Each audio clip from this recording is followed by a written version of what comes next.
transmitiendo desde Ciudad Obregón, Sonora, México, Radio Vida. Son las 6 en punto.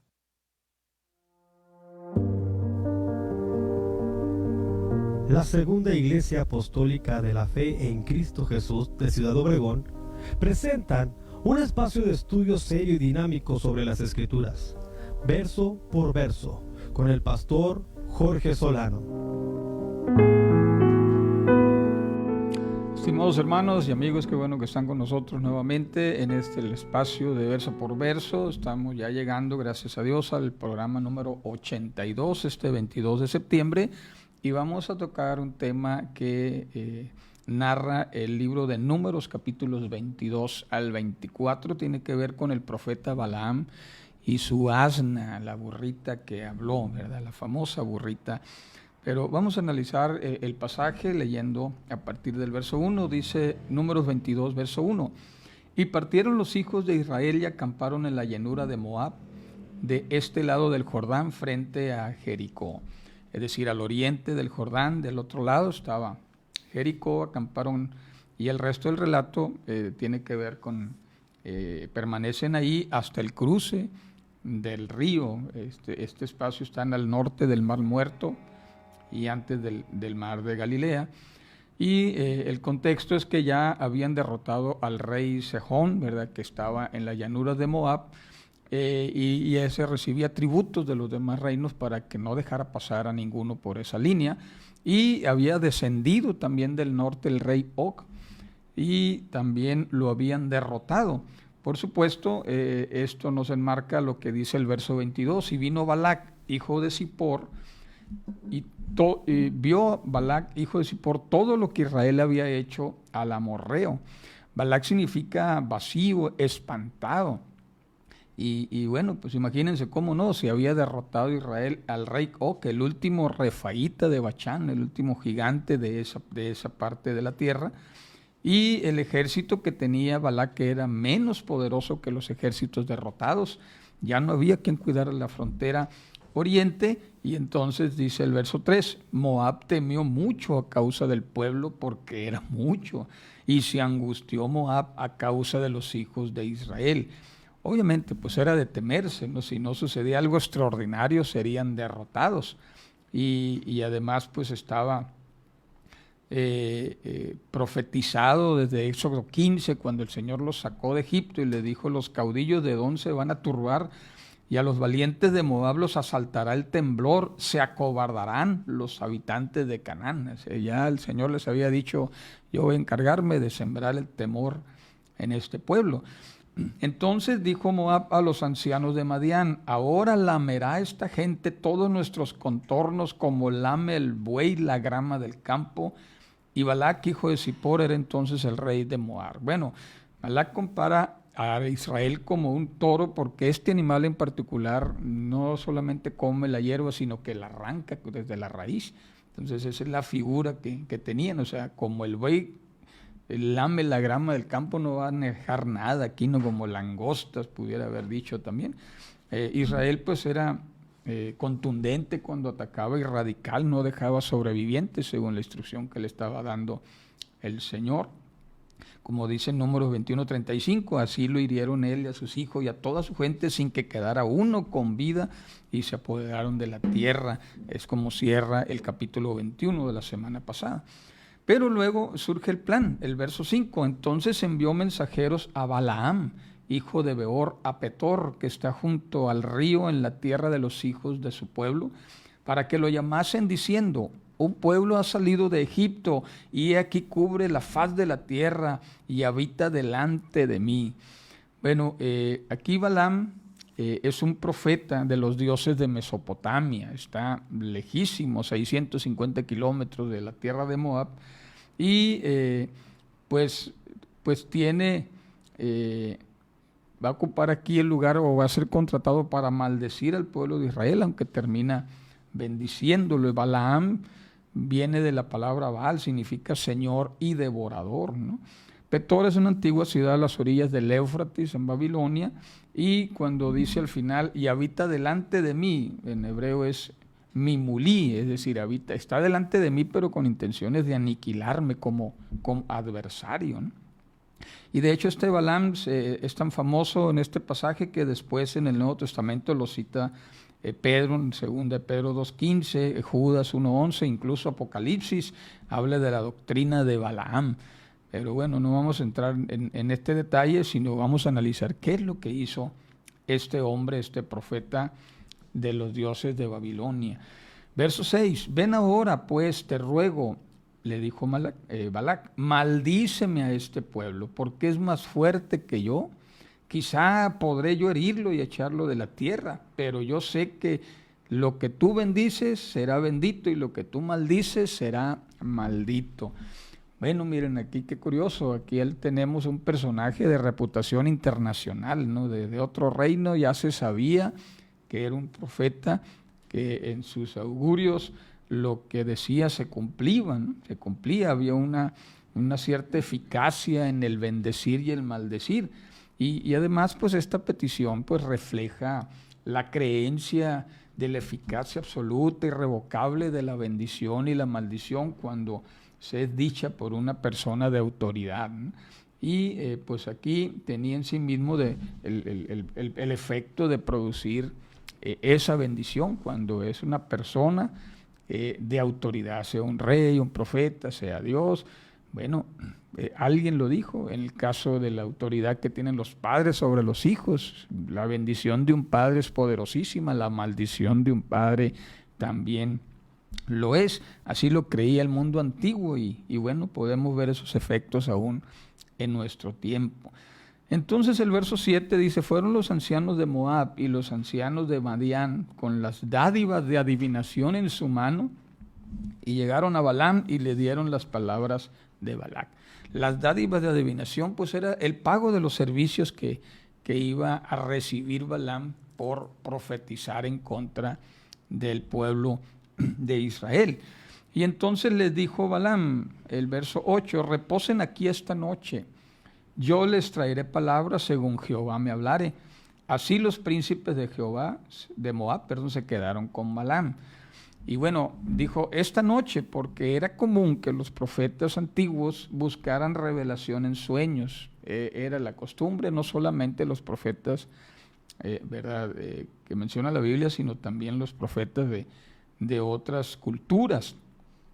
Y sin embargo, poco a poco vamos descubriendo en la Biblia que cuando se va dando la labor profética entre los hijos de Israel, Dios habla a sus profetas abiertamente y preferentemente de día. Va marcándose una diferencia entre los profetas de Israel y los profetas de otros dioses. Verso 9, vino Dios a Balaam y le dijo, ¿qué varones son estos que están contigo? Y aquí empieza una serie de datos curiosos. A pesar de ser un profeta de los dioses de Babilonia, los dioses del área de Mesopotamia, que no conocía a Jehová, el Señor le responde. O sea, como que este tipo de oficio, ¿no?, de consultar a los dioses, pues tenía cierta eficacia, o bien Dios en su interés de que no maldijera al pueblo intervino, hablándole precisamente a Balaam. Rachi dice, ya que por alguna razón Dios se revelaba proféticamente a él, aunque ciertamente el sujeto era moralmente despreciable. Bueno, esto dijo un judío, un rabino medieval. Y bueno, Balaam, aunque era ajeno a la religión de Israel, se siente obligado a obedecer a Jehová, ya que ningún esfuerzo podía frustrar el designio de Dios sobre su pueblo. Verso 10, y Balaam respondió a Dios, pues mira, Balac, hijo de Zippor, rey de Moab, me ha enviado a mí diciendo, he aquí este pueblo que ha salido de Egipto, cubre la faz de la tierra, ven ahora pues y maldícemelo, quizá podré pelear con él y echarlo. Entonces dijo Dios a Balaam, no vayas con ellos, ni maldigas al pueblo, porque es bendito. Aquí la instrucción de Dios es prácticamente, no puedes maldecir lo que yo ya he bendecido. Sobre Israel, recordemos que estaba la bendición de Abraham, bendeciré a los que te bendicen, dice Génesis 12:3, y a los que te maldigan, maldeciré, y a través de ti serán benditas todas las familias de la tierra. Es decir, Dios ya había determinado su bendición sobre el pueblo de Israel, y no había poder que pudiera maldecirlo. Esta bendición, recordemos también la bendición de Abraham que estaba sobre Israel, es que iba a tener una descendencia numerosa, precisamente como salieron de Egipto una gran multitud, 600,000, es lo que narra la Escritura. La bendición también consistía en la posesión de la tierra que en su momento Abraham, Isaac y Jacob, los patriarcas, habitaron como extranjeros en su paso hacia Egipto, y también bendición para los que desean su bien y maldición para los que desean su mal. Una bendición con tres líneas, ¿verdad? O tres puntos ahí importantes que cubría. El verso 13, así que Balaam se levantó por la mañana y dijo a los príncipes de Balac, vuélvanse a su tierra porque Jehová no me quiere dejar ir a ustedes. Aquí dato curioso, miren, Balaam está dispuesto a obedecer a Dios antes que a los hombres, pero falsea la orden divina. No les dijo lo que Dios le había dicho. Es decir, que Dios le dijo, se negaba que maldijera a Israel, entonces se infiere que Balaam en el fondo no quería reconocer que estaba bajo la autoridad de Dios, o al menos él no quería que se maldijera a Israel, o bien no quería perder su reputación del profeta internacional con esta trayectoria que tenía exitosa, ¿no? Bueno, como haya sido, dice el verso 14, los príncipes de Moab se levantaron y vinieron a Balac y dijeron, Balaam no quiso venir con nosotros.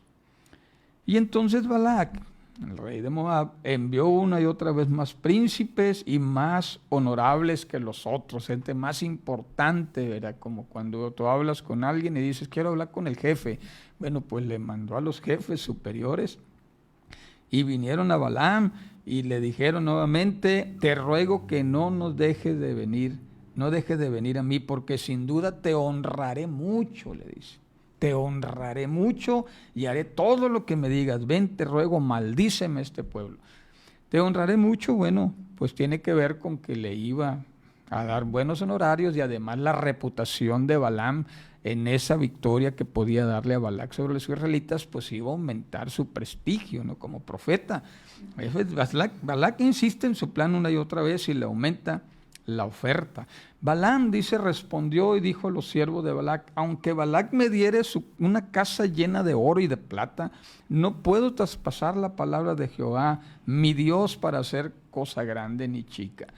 Aquí miren, el profeta reconoce la autoridad divina, que está por encima de las órdenes del rey que lo está contratando, pero además protegía también su reputación, porque si no funcionaba, su prestigio se venía abajo, ¿no? Se iba a venir abajo su oficio profético. Y les dice, les ruego por tanto ahora que reposen aquí esta noche para que yo sepa qué me vuelve a decir Jehová. Es decir, voy a volver a consultar a Dios, a lo mejor y si los maldicen, ¿no?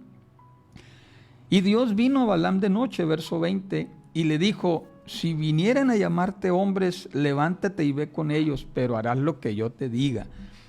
Así es que dice el verso 21, se levantó por la mañana, cinchó su asna y fue con los príncipes de Moab. Fíjense, otra vez deliberadamente no hace exactamente lo que Dios le ordena. No esperó a que le hablaran, sino que se apresuró. Tal vez quería sacar provecho de la situación o su mente estaba totalmente absorta en la ganancia jugosa que iba en aumento, ¿no? Pues eso se vuelve la locura de los profetas, ¿no? Cuando ya ven su oficio como un negocio y pues bueno, ya tergiversan el mensaje divino, ¿no? Pero bueno, aquí viene lo interesante del pasaje, el verso 22, y el furor de Dios se encendió porque él iba, y el ángel de Jehová se puso en el camino por adversario suyo. Iba pues él montado sobre su asna y con él 2 mozos suyos, 2 testigos, 2 acompañantes que sirvieron de testigo para esa historia. Y el asna, dice el verso 23, vio al ángel de Jehová, que estaba en el camino con su espada desnuda en su mano, y se apartó el asna del camino e iba por el campo. Se salió del camino y se fue por el campo, y Balaam azotó al asna para hacerla volver al camino. Aquí hay varios datos interesantes. El asna era una cabalgadura de honor en aquel tiempo. Recordemos que todavía en tiempo de Jesús, él decidió entrar montado en un pollino, en un asno, ¿verdad? Para que se cumpliera en Mateo 21:5, decida la hija de Sión, tu rey viene a ti manso y sentado sobre un asno, sobre un pollino, hijo de animal de carga. Pero luego dice, y el ángel de Jehová se puso en el camino por adversario, y aquí es un dato curioso porque la palabra por adversario es Satán. Es Satán, o sea, nosotros conocemos el personaje Satanás en el cristianismo moderno por ese personaje, ¿verdad?, que se opone a los designios de Dios, pero Satán significa precisamente adversario. Aquí dice, Lo le Satán baderek malak Adonai. Es decir, el ángel del Jehová se atravesó en el camino por Satán. Qué curioso, ¿no? O sea, el ángel de Jehová haciéndola de Satán, haciéndola de adversario. Hay que tomar en cuenta esos detalles curiosos, como cuando dice la Escritura que cuando el Señor le dice a Pedro, apártate de mí, Satán. Y bueno, la traducción al español dice Satanás, ¿no? Porque así se tradujo al griego, pero no es que el diablo haya entrado en Pedro, simplemente estaba siendo un oponente de los planes de Jesús. Ese es el sentido original de Satán. Pero luego dice, mas el ángel de Jehová se puso en su senda de viñas que tenía pared de un lado y pared del otro. Y aquí quiero también detenerme a explicar un poco más el término bíblico ángel de Jehová. Normalmente en la iconografía que hemos heredado del cristianismo es un ser blanco, cabellos rubios, con alas y con espadas. Bueno, para empezar, Malak significa mensajero, es un enviado de Dios, y el ángel de Jehová, como lo decían ellos, el Malak Adonai, que no pronuncian Jehová, el tetragramatón, pues hay varias cosas aquí interesantes. Miren, por ejemplo, en Éxodo 3:2, cuando se aparece el Señor, se revela en la zarza, dice, allí se le apareció el ángel de Jehová en una llama de fuego en medio de una zarza, y al fijarse vio que la zarza ardía en fuego, pero la zarza no se consumía. Qué curioso que en la historia de Balac, en la iconografía, ¿verdad?, siempre nos dibujan un angelito de esos con alas, y en la zarza nunca está un ángel, pero está hablando del mismo personaje, del mismo ser. El ángel de Jehová es el que se apareció en la zarza a Moisés. ¿Qué tenemos aquí? Bueno, investigando un poquito, miren, la Biblia de Estudio Reina Valera 95 dice que el ángel o el mensajero de Jehová no es un ser distinto a Dios, sino el mismo Señor que se manifiesta y hace sentir su presencia de manera sensible.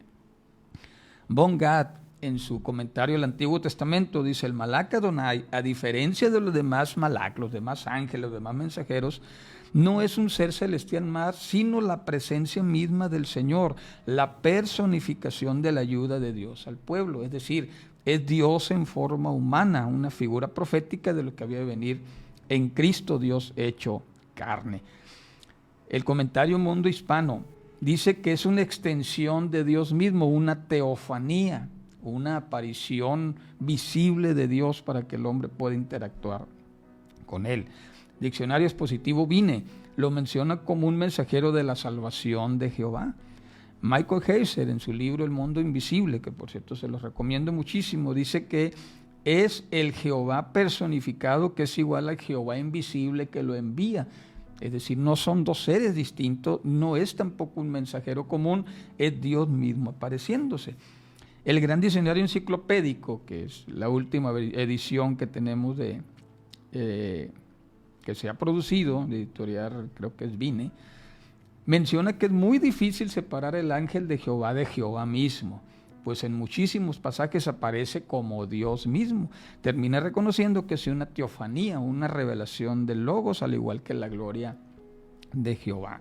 Pero bueno, esto dicen los comentarios. Vamos a lo que dice la Biblia. Otro pasaje que nos da luz sobre este asunto es cuando Jacob huye de su suegro Labán. Génesis 31:11 dice, y me dijo el ángel de Dios en sueños, Jacob, y yo respondí.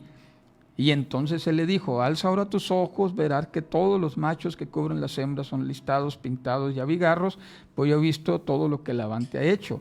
Yo soy el Dios de Betel, donde tú ungiste la piedra donde me hiciste voto. Levántate ahora y sal de esta tierra y vuélvete a la tierra donde naciste. Es decir, dice Job, vi al ángel de Dios, pero luego ese ángel le dijo, yo soy el Dios de Betel, yo soy tu Dios, el que le hizo el primer altar. Bueno, hay otros pasajes también donde dice, en Génesis 48, del verso 1 al 4, dice, sucedió que estas cosas que dijeron a José, he aquí tu padre está enfermo, él tomó consigo 2 hijos, bueno, el verso 3, y dijo a José, el Shaddai, es decir, el Dios omnipotente, como lo traduce la Casiodoro de Reina, me apareció en luz en Betel. Ahora fíjense, ya no le está diciendo el ángel de Jehová, le está diciendo el Shaddai, uno de los nombres más antiguos para el Señor, antes de que le revelara el tetragramatón jehovano, o que lo traducimos al español Jehová. Pero luego dice el verso 15 de Génesis 48, y bendijo a José diciendo, el Dios, el Elohim, en cuya presencia anduvieron nuestros padres Abraham, Isaac, el Dios que me pastoreó toda mi vida hasta este día, el ángel que me liberó de todo mal, bendiga a estos jóvenes. Nuevamente refiriéndose a Dios como un mensajero, pero no es un ángel común, es Dios mismo en el rol de mensajero. Y bueno, ahí cierro el paréntesis teológico ahí, espero no confundirlo, sino que vayan a investigar más este asunto. Pero retomamos Números 22-25. Viendo el asna, el ángel de Jehová, ya como usted ya quiere interpretar lo que es ese ser, se pegó a la pared y se apretó contra la pared al pie de Balaam, y él volvió a azotarla. Había un sendero entre piedras, y entonces el asnita, cuando pasaron por ahí, se pegó y apretó el pie de Balaam, y entonces volvió a azotarla por segunda ocasión. Y más adelante el ángel de Jehová pasó más adelante, más allá, y se puso en una angostura donde no había camino para apartarse ni a derecha ni a izquierda. Y viendo el asna, el ángel de Jehová se echó debajo de Balaam, y se enojó Balaam y golpeó el asna con un palo. Tercera ocasión. Qué curioso, miren. Ahí iba el profeta que podía presumir que hablaba con los dioses, y un pequeño animalito estaba percibiendo los seres espirituales. Bueno, ha sido muy debatido también a través de los siglos, que los animales pueden percibir entes espirituales, ¿no? En este caso era Dios mismo, contrario a las limitaciones del llamado profeta, ¿no? Entonces Jehová abrió la boca de la asna, la cual dijo a Balaam, ¿qué te he hecho que me has herido estas 3 veces? Y Balaam respondió al asna, porque te has burlado de mí, bueno fuera que tuviera espada en mi mano, ahora mismo te mataría. Qué curioso, estaba tan enojado Balaam que ni cuenta se dio que la burrita le habló. Y empieza a discutir con ella.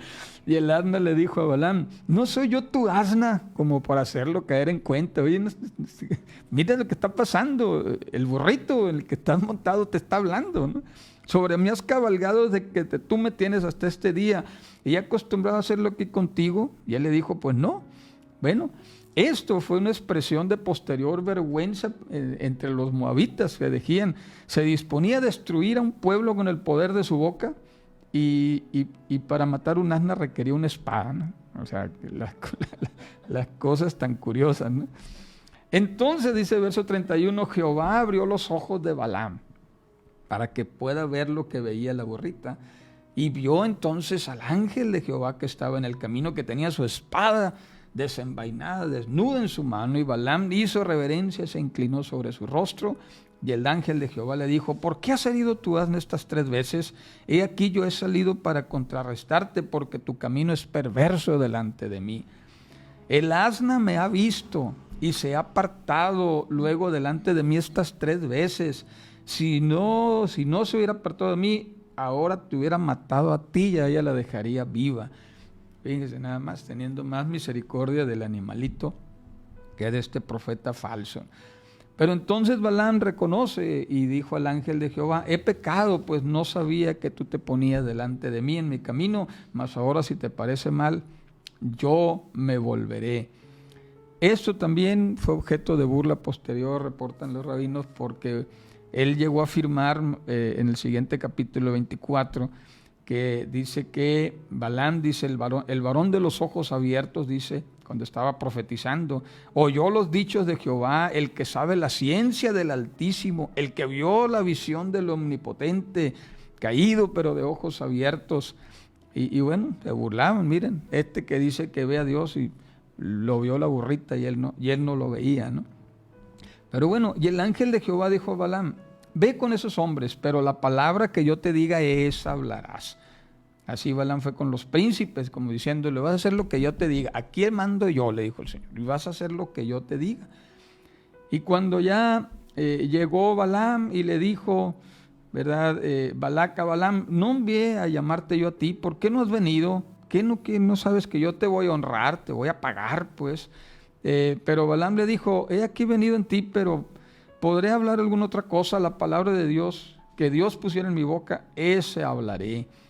Y bueno, y fue Balaam con Balac, fueron a la ciudad de Jusot, Balaam hizo matar bueyes y ovejas y envió a Balaam y a los príncipes que estaban con él. Al día siguiente Balac tomó a Balaam y lo hizo subir a los lugares altos de Baal, y desde allí vio un extremo del pueblo. Aquí algo, dato curioso también. El lugar era Bamot Baal, que era un lugar donde se adoraba a una deidad que era la patrona de esa región, donde se ofrecían los sacrificios a un dios territorial, a un Baal. Ahora él estaba dispuesto a hacer un sacrificio a Jehová, dejando en claro mensaje que en el mundo espiritual los dioses de esa región no habían sido lo suficientemente poderosos para protegerlos contra el Dios de Israel. Y pues también pregonaba lo que iba a suceder con los dioses del otro lado del Jordán, que los iba a ir derrotando el Señor uno por uno. Y entonces ya viene aquí el capítulo 23, donde viene la primer profecía, el primer oráculo de Balaam, cuando le dijo, ya estaban en la cima del monte de Baal, edifícame 7 altares, le dijo a Balac, prepárame 7 becerros, 7 carneros, sacrificaron. Y bueno, esto, el comentario que ordena, cuando dice el verso 4, cuando vino Dios al encuentro de Balaam, y le dijo, 7 altares te he ordenado, y en cada altar he ofrecido un becerro y un carnero. Aquí hace alusión, y ya con esto vamos a cerrar, a los 7 altares que habían construido los patriarcas. Abraham construyó 4, Génesis 12:7, edificó un altar a Jehová cuando le habló, Génesis 12:8, cuando estaban en Betel, Génesis 13:18, cuando estaban en Hebrón, Génesis 22:9, cuando iba a sacrificar a su hijo Isaac. 4 altares construyó Abraham durante su vida. Isaac construyó uno, Génesis 26:25, donde dice que edificó un altar e invocó el nombre de Jehová, donde plantó una tienda y construyó el famoso pozo, el pozo de los siervos de Isaac, abrieron un pozo. Jacob erigió 2, en Génesis 32:20 erigió un altar donde llamó el Elohé Israel, y en Génesis 35:7 donde edificó un altar llamado el Betel, el Dios de Betel, ¿verdad? Porque allí se había aparecido Dios cuando huía de su hermano. Y esto es un símbolo entonces que tiene que ver con decir Balaam, mira, los altares que te construyeron tus patriarcas, yo te los he construido yo solo, 7 altares. Es decir, era una pretensión de Balaam de ponerse al nivel de los patriarcas, cosa que tampoco agradó al Señor. Tanta pretensión de este profeta que pretendía pues estar ahí de mediador, ¿no? Pero bueno, ahora pronuncia Balaam su primera profecía, pero pues no pudo hacerlo. Dijo, de Harán me trajo Balac, rey de Moab, desde los montes del oriente, ven y maldíceme a Jacob, ven y execra a Israel. Es decir, habla con desprecio, pero dijo, ¿cómo voy a maldecir al Dios que al Dios que no maldijo? ¿Cómo de execrar al Dios que no he execrado? Es decir, execrar es echar espuma por la boca, hablar con desprecio. Porque desde la cumbre de las peñas puedo verlo, de los collados puedo mirarlo. Y sigue diciendo el 10, ¿quién contará el polvo de Jacob o el número de la 4ª parte de Israel? Que muera yo, la muerte de los rectos, y el fin de mí sea como el suyo. Es decir, hace una declaración de bendición. Hace una declaración de bendición diciendo, yo te haré bien, repitiendo esa profecía que dijo el Señor, que tu descendencia sería como la arena del mar. Y bueno, y así se va. 4 profecías dijo al final, no pudo maldecir a Israel, y al final terminaron las amistades Balaam y Balac. Y esto nos dice como enseñanza, familia, que lo que Dios bendijo no puede ser maldecido. Y esto tiene que ver con las cuestiones que ahora maneja también, ¿verdad? Esas cuestiones de guerra espiritual, ¿no, hermanos? No puede haber conjuro sobre ti si la sangre de Cristo ha sido invocado en tu vida. Si la bendición de Dios está sobre tu vida, no tienes que temer, como dice el salmista, no temeré de terror nocturno, ni saeta que huele de día, ni pestilencia que ande en oscuridad. Lo que Dios bendijo, nadie puede maldecirlo. Y bueno, se acabó el tiempo, familia. Estamos muy contentos de que nos haya escuchado en esta ocasión. Y pues vamos el próximo programa a retomar un poquito de esas profecías que dijo Balaam para bendecir al pueblo de Israel y darle seguimiento al libro de Números.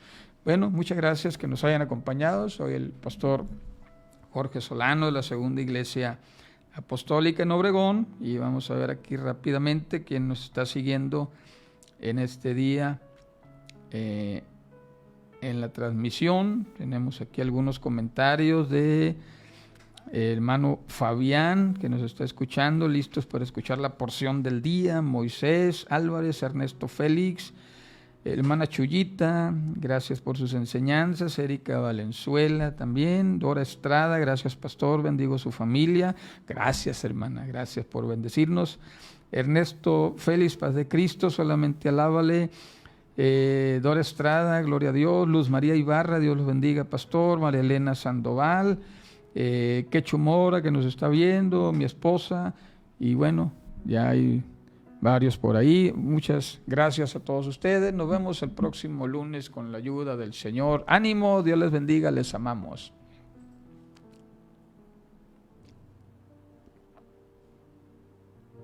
Gracias por escuchar Verso por Verso. Te invitamos a sintonizarnos todos los lunes a las 6 de la tarde por Radio Vida Obregón en el 100.1 FM.